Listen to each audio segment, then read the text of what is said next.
What's up, guys? Alec here at the Hustler. Just got done with the pregame show and super pumped to be playing tonight on Wednesday. Lineup's going to be the usual suspects, of course, some new players too, but it's always a tough lineup. It's always fun. It's always great to have these opportunities to be in front of you guys and like try and raise to my best level to compete on the big stage. And like, I think the pressure of TV makes it so much more dynamic and fun. And people play a lot different on stream and post stream. And if you play with the same players out of the stream, it makes it different too. So there's this very competitive, unique dynamic that's going into the game tonight. So coming off a win, it's not broken, ain't trying to fix it. I feel like I'm improving and getting better reads on the players. And like, I feel like I'm getting within the flow of the game, the wavelength of how people are playing and like which spots, those like subtle nuances where hopefully you see some of those plays tonight where like just kind of in tune with like when to make a raise, when to make just a call, like when to maybe let go of a hand even though it doesn't like sound right just because the situation doesn't feel right. And all those little like subtle nuances where you're kind of using your EQ to make those high level decisions is really what is great about getting in tune with the game. So best of luck to all the people that bought a piece of me on Stake Kings. Just use the bonus code ALEC if you make an account. I will be letting you know first if you subscribe to consciouspoker.com. It's my email list. Those are my most loyal subscribers. A lot of you have been with me for like a decade on that list, on my email list over time, and I want to reward you guys first and make sure you get first access to buying a piece of me. So in the future, I'll send out an email blast to my newsletter subscribers first, and thank you so much for your support. I'm really excited. I'm going to play my best for you guys tonight and really trying to book a win. Other than that, putting out a lot more content on this channel. Be sure to subscribe and also turn on notifications. Some things are like time sensitive. Like for example, if I have like an extra piece that I just decided to release or whatever, and I want to make it available to YouTube, I'll turn on a video, and you want to have notifications on so you get notified right away. So definitely turn on notifications, subscribe to the channel, like this video if you want more content like this, and let's dive into the action. All right, let's break down these 5 key hands from my session as well as the results. Be sure to stay tuned to the end of this video where we get to the results and a chance for you to participate in future pieces of my action as well. So this hand kicks off with a 200 straddle. Jabril limps from early position with the queen jack offsuit. Pepe in the hijack calls with pocket deuces. Henry, very aggressive player, makes it 800 in the cutoff. I look down at the very sexy 2 kings with a lot of action in front of me, and I make a re-raise to 2200. It folds back around to Henry, and people ask me, you know, why do you sometimes buy in like 25K instead of like 50K? And there have been many hands. Like if you look at most of the hands that I've got the money in, it's been spots where it's because I was short that people put the money in spots where they wouldn't if I was deep. So if I had 100K this hand, like Henry, what happens when I have kings? He just flat calls 2200, the flop comes, whatever it comes, he check folds, or he hits a set and I get stacked. So basically there's one of 2 things that happen, neither of which are very good for me. But when I'm short, like I am in this hand, and I'm still buying in 250 big money. It's not like I'm a short stack with like 40 bigs in a tournament. But anyway, in spots like these, I've been able to get the money in situations where I wouldn't if I was deep. If you saw the hand when I had aces against tall, he folded because I had 50K, but if I was shorter, he would have jammed. So arguably being deep has kind of hurt me in certain spots, and being short has really helped me. So anyway, in this spot, Henry looks down. I have like 18K here. I bought in 25K. I lost a few hands. He just piles in with 2 6s. Is it a terrible shove? No. If I'm bluffing, which I am pre-flop, and I've been 3-betting him quite a lot, then he just wins the pot. So I basically force people to put money in the pot with worse hands in spots where they wouldn't if I was deeper. We get it in with kings. Here's what happens. What do you want to do? Only 2 I always do it once. Good. Yeah, once. Let's go. One time, yeah? Yeah, good luck. I win or lose. I like it. No. Henry's dead.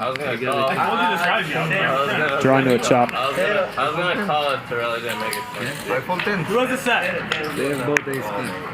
Ace on the river. I fold 10. Someone show me. No queen. Oh, I would have been dead. I also talk about this concept a lot more in the pregame show on The Hustler, so be sure to go to The Hustler Live YouTube and check out the pregame show. I also take all of your questions as well, so come join me for future episodes on The Hustler. Okay, hand number 2, here's what we're going to do. We're gonna do a fun exercise where we are going to play the hand as if we don't see our opponent's cards, because that's what I'm doing in real time, right? And so I want to make this instructional for you and hopefully get you to think on that next level and help you improve your game so that you can make better decisions at the table. So we are going to block out our opponent's whole cards and just play the hand as if we can't see them, and hopefully that'll help you reason through the hand. So Henry makes it 500 in the hijack. I 3-bet to 1600 with 10s in the cutoff. I've been 3-betting him a lot this session, mostly because he was the only player against whom I got hands. Anyway, Francisco cold calls in the big blind with Henry behind. So I want you to start to think right now, what are the types of hands that Francisco could have? And think about it. Like, what hands is he calling 2 raises with that he is not 4-betting? So the first thing I'm thinking about in a spot like this is we can eliminate some super premium hands, right? Like, he probably doesn't have aces, probably doesn't have kings, probably doesn't have queens, just because those hands are going to re-raise again. At the same time, he doesn't have complete trash. Like, probably doesn't have, 5-6 suited, because that's probably just going to fold pre-flop. So he has something in the middle, like these pretty strong hands, but not super premium hands. And that's what you should start to be thinking about when he cold calls here, because that's going to come into play later on. Anyway, Henry calls, and we take a flop 3 ways. The flop comes king, jack, 8 with 2 hearts, and Francisco checks, which is pretty standard. He's going to be checking here pretty much always, especially on this board, into 2 people. And Henry checks. Now with 10s, with 10 of hearts, I don't really have a great spot. Like, if I bet, I'm most likely going to get called by a better hand, and I'm 3 ways. So in 3-way pots, you have to be a lot more cautious. So I don't really love betting here on this board, especially with my hand. It has some showdown value. Maybe if I had ace queen, that's a better hand to bet because I'm forcing some better hands like 9s and 10s or 8x to fold, or maybe I could bluff a jack off this pot on the turn or the river. But with 10s, I could just check and maybe hope to win at showdown. Anyway, I check behind. Pot is 5,200, turn comes a 5 of spades, bringing a second flush draw. Now, Francisco bets out 2,800, Henry gets out of the way, and here I'm in a really tough spot. I want you to think about what are the types of hands that Francisco is cold calling a re-raise with pre-flop, and then checking the flop, and then betting the turn with. Now, this is where I start to use what's called a hand range funnel. It's a methodology I invented for hand reading, which is basically just figuring out what my opponents have. And I use a funnel because the funnel is a perfect analogy for the way that hand ranges change from one street to the next. So funnels start very wide and they get progressively narrower throughout the hand. So my opponent, their range does the same thing. When he cold calls a raise and a re-raise pre-flop from the blinds, he has not a super wide range of hands, but he has, a certain amount of hands in his range. As he starts to take further action on subsequent streets, we can eliminate hands from his range based on the fact that he took subsequent action. So because he's betting this turn, certain hands we could eliminate right away. For example, he's probably not going to bet this turn with 2 9s, just because that hand is probably going to check and hope to win at showdown. So that hand, while he may call pre-flop with it, he's probably not going to bet the turn with it. Right, so we can start to discount some types of hands from his range. He's also not going to bet with an absolute stone bluff. Like, hypothetically, for example, if pre-flop he had ace-7 of diamonds, I don't even know if he can have that hand pre-flop, but if he did, he's probably not going to bet this turn into 2 people just because he has absolutely no part of this board.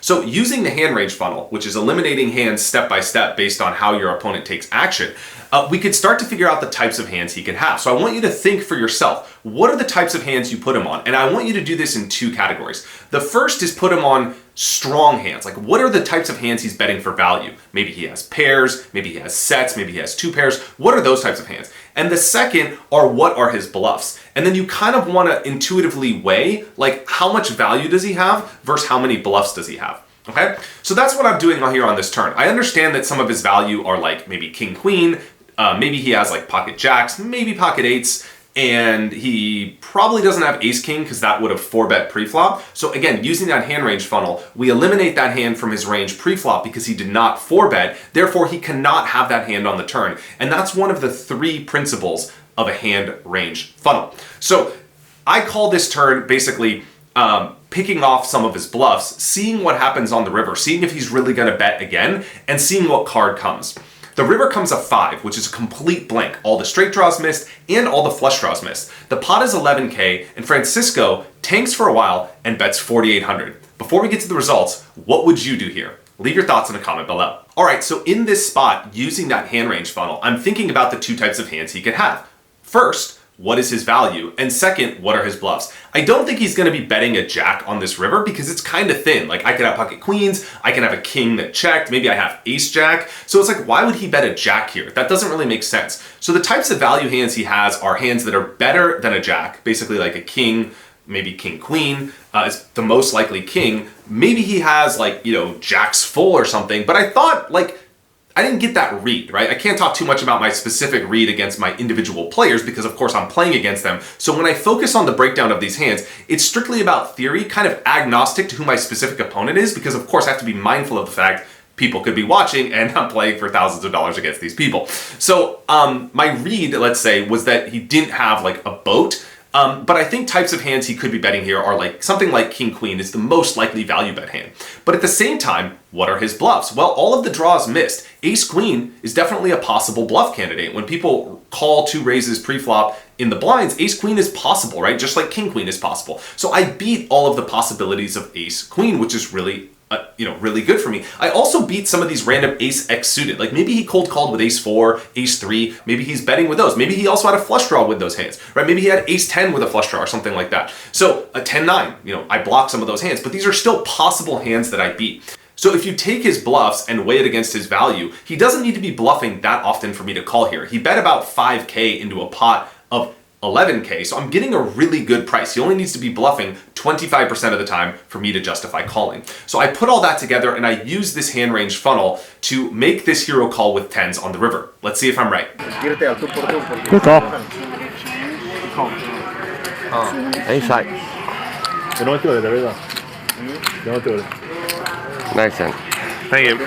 If you like this process that I use to break down the hands step by step to make really cool hero calls like these in big high stakes games, I have this exact process that I use and I literally teach to thousands of clients, totally free on consciouspoker.com. You can download my hand reading system. It's a 7-page PDF. I'll walk you through how to use a hand range funnel and apply it to your own game. Click the link below or go to consciouspoker.com, enter your email anywhere, and I'll send it right over. All right, hand number 3, here's where we're getting creative. Tall opens under the gun to 300 with Jack 10 of spades. I call in the cutoff with the creative, let's say, 7-5 offsuit. Why? Because that's part of my style. Soto calls on the button with 9-8 offsuit. And Francisco calls in the blind with Queen 10. Jabral calls in the last blind with 9-6 of clubs. The flop comes Queen 10, 3 with 2 spades. And if you watched last week's episode, you saw me make some of these random creative plays here where I'm making these unique raises that get better hands to fold and worse hands to call. So check this out. I'm going to walk you through it in this hand too. So tall, it gets checked around. Tall bets 700 into 1600 and it's on me. I have a 5 in my hand, which is good because it makes it less likely that people have sets. I also have some backdoor straight draws as well. Also, raising puts a lot of people in a really tough spot because it's very hard to continue unless you have like ace queen in this spot, right? Or a very strong hand. I also know that if a player behind me has me beat with like pocket 7s or a better 5 or even a weak queen, they're in a really tough spot because they're sandwiched in between me and Tall, who's the original pre-flop raiser. So I put all this together and make it 2400 with 7-5. So this is a spot where I get Francisco to fold a better hand behind me, and it's back over to Tall, who has a worse hand that I could potentially get to call. So Tall ends up folding, and I win myself a nice pot. Nice little move from Alex. We've seen him make a couple nice little moves tonight. Didn't love the check back with aces, but he's been aggressive post-flop. Brunson, very good bluffs. But if I would have called here, Francisco would have called and Tall would have remained in the pot and kept his equity, and there's pretty much no way I win this hand unless I get lucky and hit a 5. So these are the types of creative plays that I want to help you make to reach that next level on your poker journey, because it's easy to win pot with hands. It's hard to win pots when you don't have hands, and you need the timing to be right, and it's really important to know how to navigate these 5-way spots. So these are spots where I could highlight them here, but if you want my full breakdown and how to implement this into your own game, check out our premier product at Conscious Poker. It's our membership. You buy once, you get access for life, you'll get access to our community as well. We have courses to help you build your poker game from the ground up in a linear order, and 300 videos from myself breaking down all the unique spots that I really don't share anywhere else. It's available at consciouspoker.com. Click on membership and you'll find it and you can learn more, and I hope that helps you reach that next level. Let's keep going. Hand number 4 kicks off where Jabral opens to 1,500, a very big raise here. I'm not exactly sure what to make of it. I wake up with ace queen off on the button, and I think normally, like facing a $300 raise, this is probably just a 3-bet. I have ace queen, which is, you know, a very strong hand. I'm also on the button, which is a very good position. Facing a $1,500 open, I've never really played with Jabral before. I'm not sure what to make of this, so I just call. The flop comes king, jack, 10, rainbow, and now he checks over to me. I'm like, wow, you flop the stone nuts, it's rainbow. What do we do? Like, damn. Of course I'm gonna come out betting, but it's just like a spot where take a step back and just honor that I flopped the damn nuts. And that's a cool thing to happen in poker because it doesn't happen that often. Anyway, unfortunately he checks. I was hoping to get a bet and a raise in here and maybe he flopped a set or something. Anyway, I bet 2,000 into 3,200, pretty standard, he calls. The turn comes at 10, he checks, and of course here I want to keep betting. If he has something like king queen or ace jack or queen jack or pocket queens or ace king, or maybe he just checked aces because it's a scary board. Maybe he has, you know, queen 10 and I'm lucky and like kind of cooler him. I want to get money in the pot. So I bet 4,300, and now he tanks for a minute, kind of looks away and like kind of, you know, looking around and all this stuff, and I'm like, you know, call me, dude, call with ace king, what are you taking? And then he makes a 10K raise. So I'm like, what the hell, did he really turn a boat here? So when he raises this turn, like, you know, what types of hands is he raising? He's not raising with aces. Like, aces isn't gonna raise this turn. If anything, the 10 is like a scary card because maybe I had, you know, 10-9 or jack, like ace 10 or queen 10. So aces on this turn is even more scared than it was on the flop. So I think aces on this turn is just gonna call. Ace king, the same thing. King queen, the same thing. So when he raises this turn, it's almost like, you know, a straight, a boat, which would really suck, or a 10. And I'm just hoping it's kind of like a 10, right? A 10 makes sense, like check call the flop with queen 10 and then hit a 10 on the turn and then go for this like min sort of raise.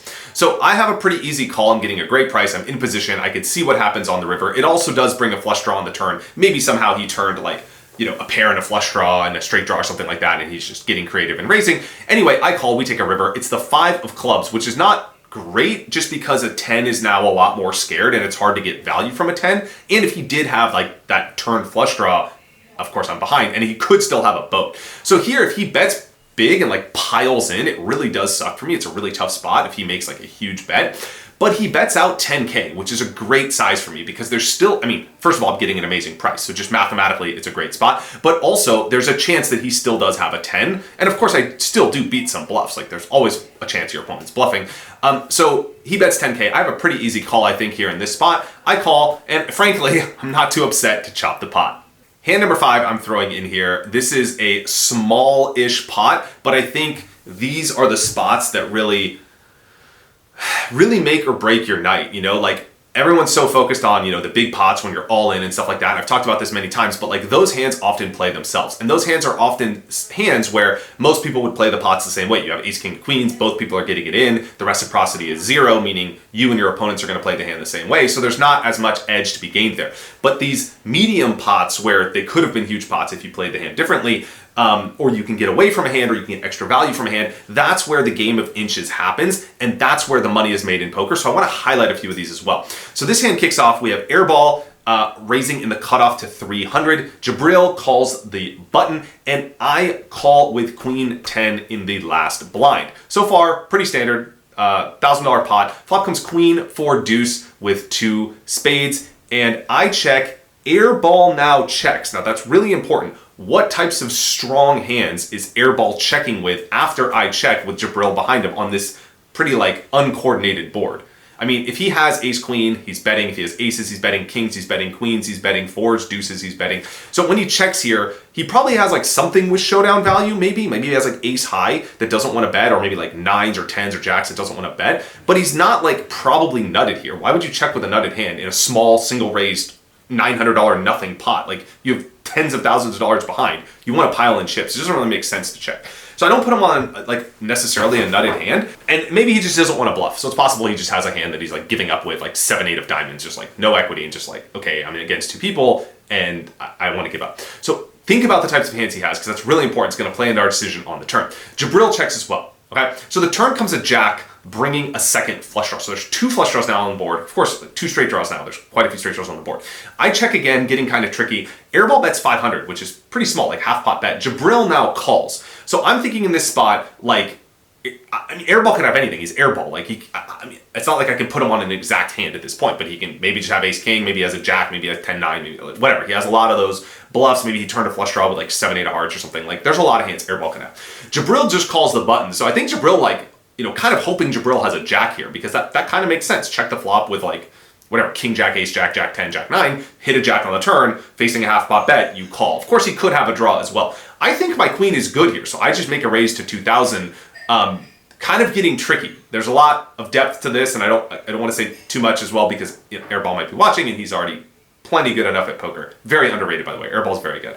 And Airball now makes it 8,500.